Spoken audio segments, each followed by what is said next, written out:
At the beginning of my internship, I didn't have a license, I didn't have a GED, I didn't have a car, I didn't have a job, and I didn't really have a home. Sydney Sigler was just 20 years old when she found herself homeless and living at Samaritan House.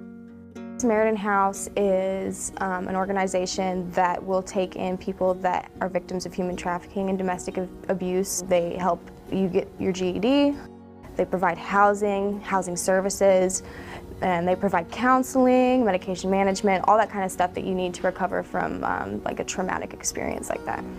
It was Samaritan House that connected Sydney with the Hampton Roads Workforce Council, who helped her get a paid internship through the Department of Labor. I think that the Hampton Roads Workforce Council, what they do is really important. I feel like there's not really anything else like that out here. I think it gives a great opportunity to people that don't have the support to be able to, or the knowledge to know where to go. Her internship would train her to work as an administrative assistant. I did the internship at Chesapeake Bay Foundation, and I thoroughly enjoyed that. I really enjoyed all the activity that I got to talk to new people, meet people. She now uses the skills she learned in her first internship in her new job.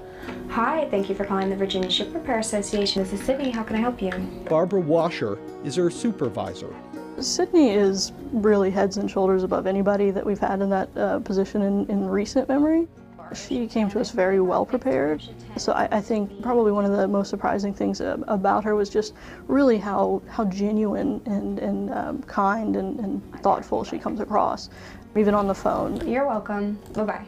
She also helps us with our career day events and our outreach. We're a very small staff, and so it's always nice to hear a new voice come in and tell you maybe you could do this a little bit differently or a little bit better, and Sydney's always done that well. There was a lot of important things that I learned during the internship, but one of the most important things was being able to adapt to different situations.